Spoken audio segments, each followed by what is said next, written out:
കൊടുങ്ങല്ലൂർ ക്ഷേത്രത്തിൽ നമ്മൾ ദർശനത്തിന് ചെല്ലുമ്പോൾ ക്ഷേത്രത്തിന് ചുറ്റുമായി ഒരുപാട് ആൽത്തറകൾ കണ്ടിട്ടില്ലേ?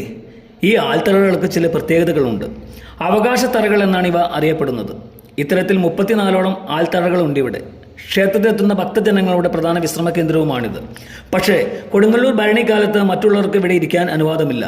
കാരണം ഭരണിക്കെത്തുന്ന ഓരോരോ ദേശക്കാരുടെയും അവകാശത്തറകളാണിത്.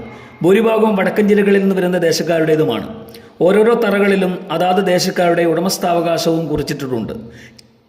കാളിധാരക യുദ്ധത്തിൽ ദേവിയുടെ സേനകളെ നയിച്ചിരുന്ന പടനായകന്മാർ നിലകൊണ്ടിരുന്നതാണ് ഈ അവകാശ തറകൾ എന്നും വിശ്വസിക്കപ്പെടുന്നു.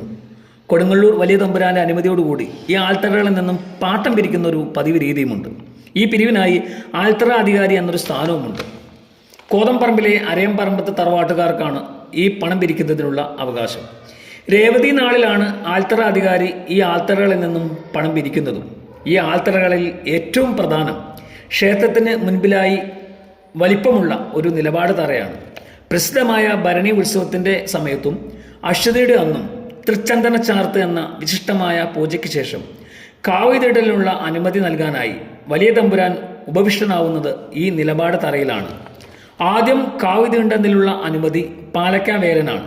അത് കഴിഞ്ഞാൽ അവിടെ കൂടിയിരിക്കുന്ന കോമരങ്ങളും ഭക്തജനങ്ങളും ഒരുമിച്ച് കാവ് തീണ്ടുകയും ചെയ്യാം.